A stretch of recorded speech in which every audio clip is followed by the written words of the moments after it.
It's you. It's really you. You gave him hell, did you?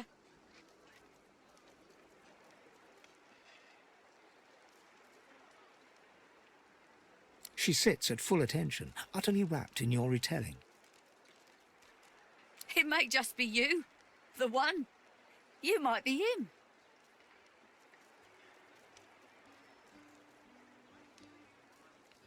She clasps her blackened hands before her and seems for a moment on the verge of weeping.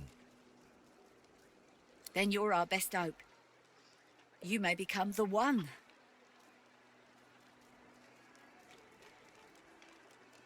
You don't understand. The one is our only hope for getting out from under the divine order, for making sense of the world again. The one will become divine. You may be the one to save us all.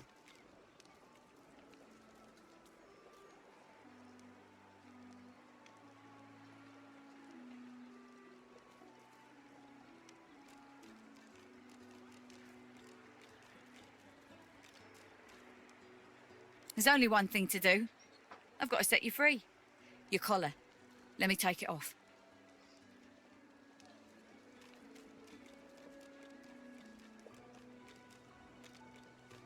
What a privilege on me. She manipulates the ring around your neck in several quick yet intricate motions. Off pops your collar, and a sense of relief swirls from deep within you. You hear me now. You get out of this place. You keep fighting. You become the one. And you think of old Nebora when it's all over. It's bolted on there tight, ain't it?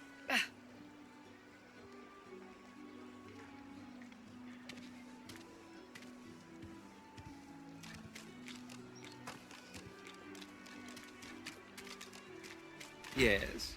Is it an audience you desire?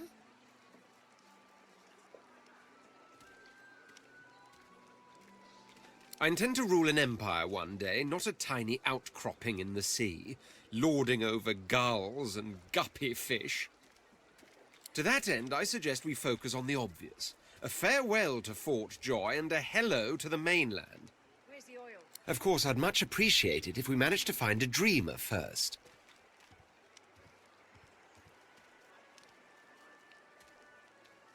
There isn't much to say, but for the fact that I simply must. It's the portent of it all. I can feel it. The revelation will be world-changing. I just know it.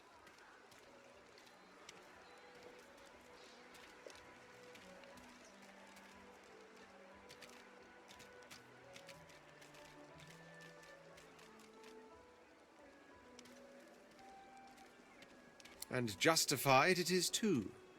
You'll be a witness to wonders, I assure you. As certain as the sun, such is my conviction. I will be, then grow beyond being. As am I. A prince should die of old age or on the battlefield. Anything else could be construed as weakness of character. Dallas, you maniac. That said, I've the distinct feeling I wasn't meant to die today, for despite your heroics, I was still cast into the water. I sank. I drowned. But there was something in the water, a voice made of air that soothed my flooding lungs. There was sudden light, warmth, life.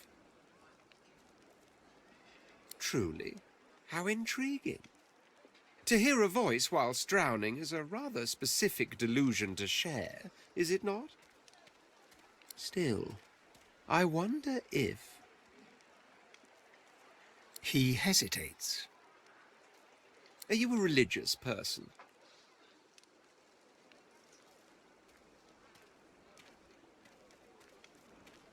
I'm rather relieved to hear it. Religious persons tend to be all too self-important in their supposed humility. As for myself, I perform the ancient rites of prayer and ceremony with a kind of languid indulgence. After all, when one is revered by many as a living god oneself, public deprecation would be needlessly self-important as well, wouldn't you say?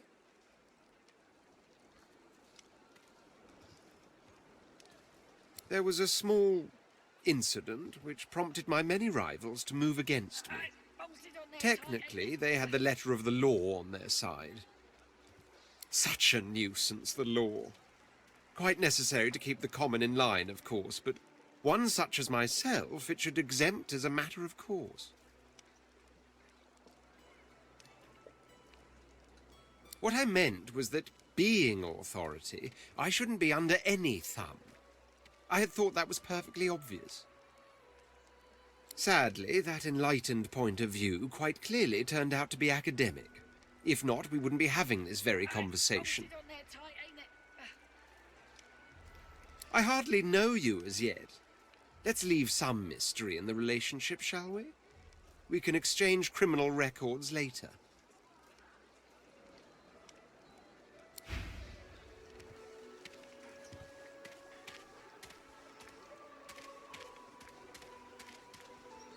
Do we really need chitter-chatter while we work?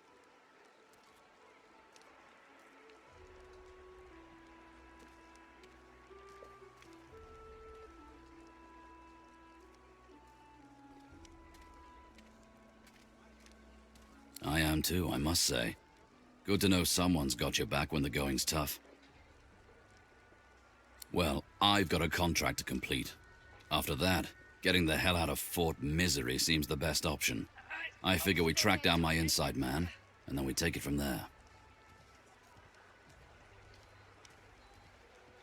Ifan shrugs off his backpack and reaches into its depths.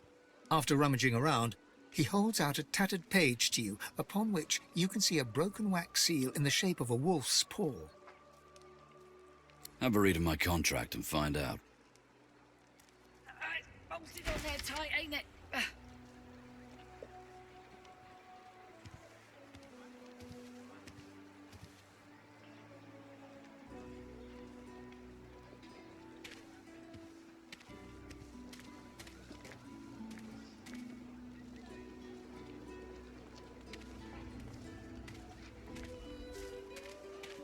Dallas, you maniac.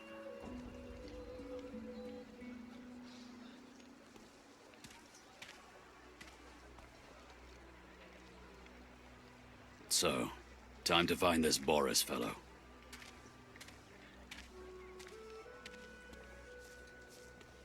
Hey.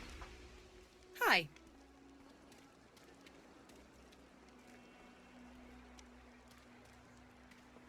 Easy. I'd say we get out of this place.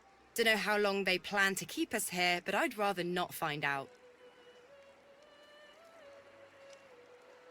Ooh, so serious. What's up? Well, I was giving this concert up on Overlook Hill. There was a great crowd. They were really feeling it. But I guess it was too good. I had me a little sauce flare-up. Everyone went a bit, I don't know, wild, rabid. I snapped out of it before anyone got hurt, but the Magisters caught me backstage afterwards. Least I went down doing what I loved.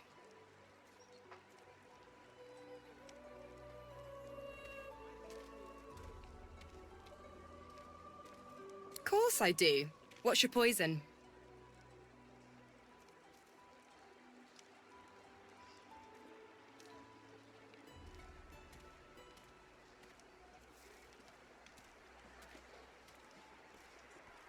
Well, damn. I never was much of a percussionist, but still. I reckon it's hard to sit still to jungle shakes. Losa clears her throat and starts stomping a steady beat into the ground, kicking up dust that dances to the rhythm. Slowly, she claps an intricate pattern above the beat, hips swaying, head nodding. The beat builds into a riot of sound, her hands and feet moving in an inscrutable pattern. She takes a deep breath and starts humming above the rhythm, a sound like a train, like a flock of birds, like nothing else. Savage hearts in it.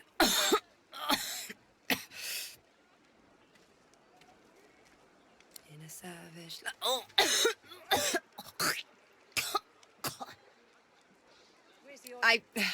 I can't.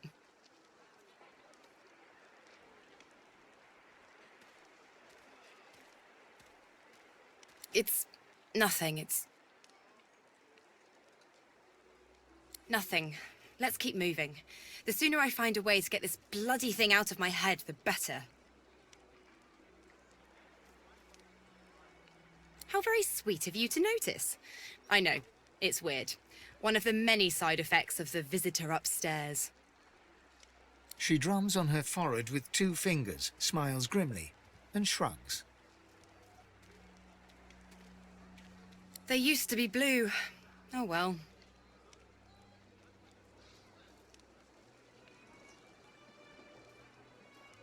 She bats her eyelashes at you in an exaggerated flutter, then bursts out laughing and punches your arm. Ha ha! Character. I like that. I'm going to use that. If I can say nothing else for my current companion, at least I can say it gave me a bit of character. So what's it like, being alone in your head?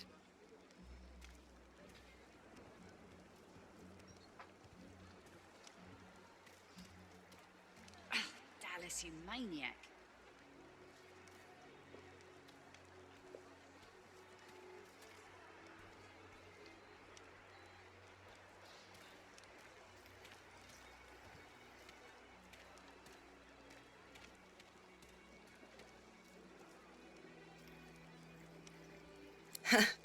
Guess we can enjoy the quiet when we're dead. Nope. This one doesn't talk to me. It talks through me. You'll know it when you see it.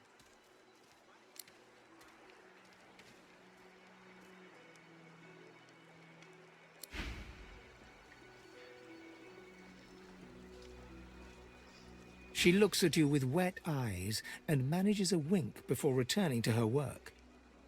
Good to see you. You take care now. And don't you let me down.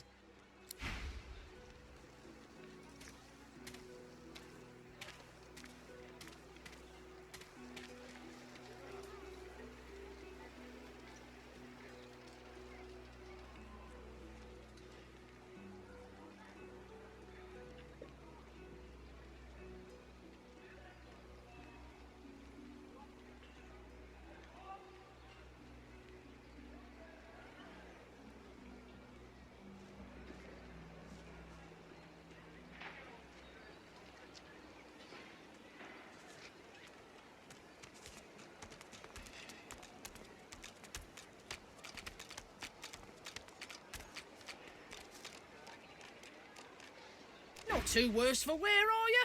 So, how'd it go? Don't get too chuffed now. Long way to go yet. Did you speak to the burnished one? You oughta. I don't think that's the last you'll be seeing of him. There are those of us who believe he's the key to ending all this mess. The Order, the Voidwoken, all of it.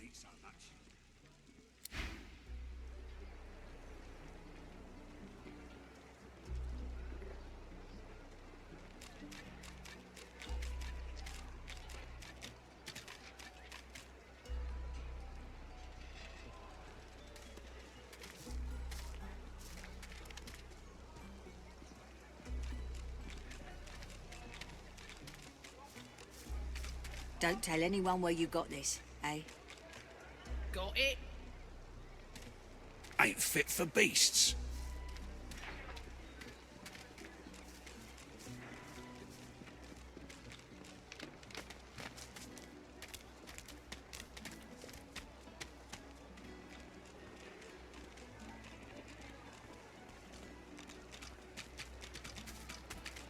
Griff glances from his blade to you and back again. You already know the terms. Nothing else to say.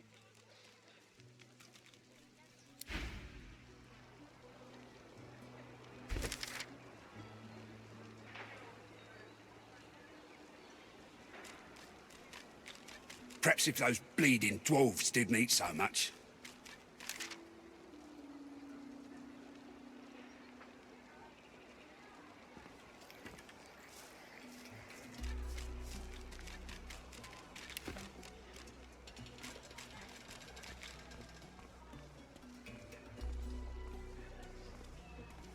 If a magister finds this on you forget my name, here? Everything there? Good.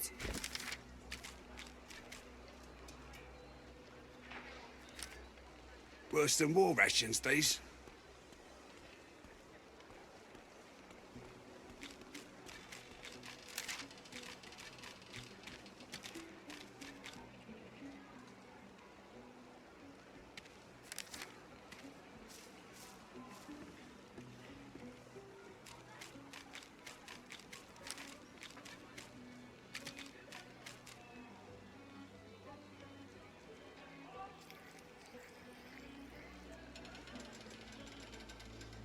Worse than war rations, these.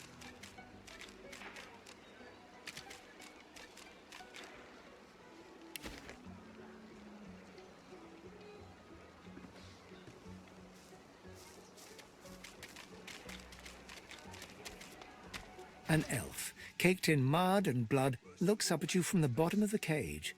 He holds his shoulder at a strange angle. Despite his condition, he appears eager for your attention. You believe what he says? That I am a thief? Ain't fit for beasts.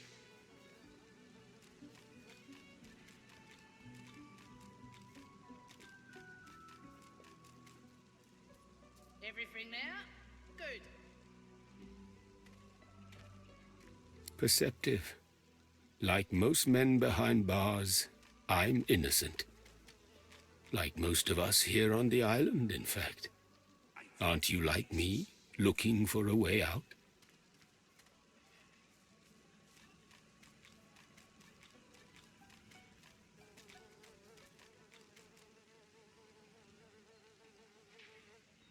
Perhaps if those bleeding dwarves didn't eat so much.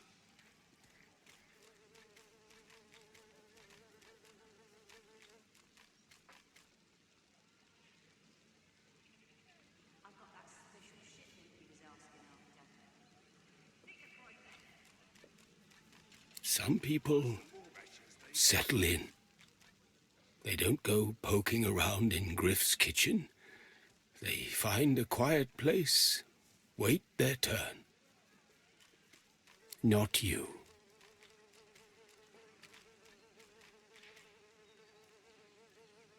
Not even if the waves bring you home, out of Fort Joy, away from Magisters. I know a way out. I show you. And you help me out of here. I cannot die in this cage.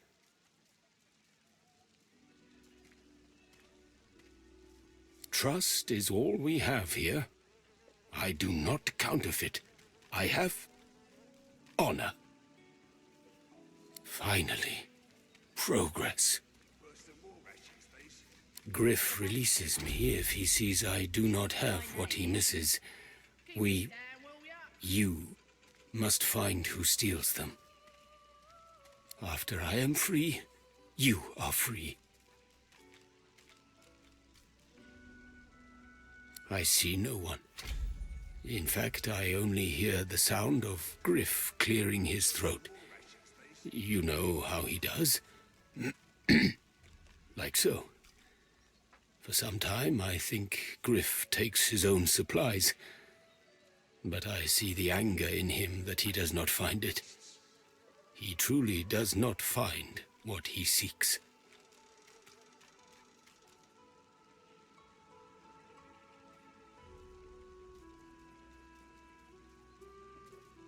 Griff is a powerful man. Power is mysterious, in case you haven't noticed. I intend no harm. I want only some provisions. A bit of bread, a potato or two. Nothing Griff should be loath to give. I need to escape, and I have people to consider. You understand? Thank you. And hurry. Please. Worse than war rations, these.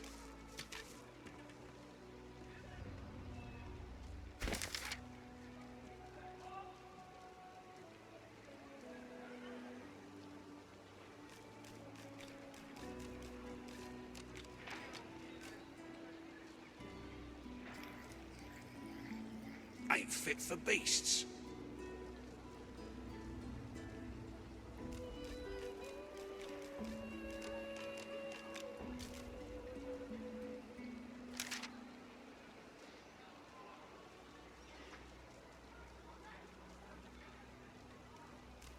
Ain't fit for beasts.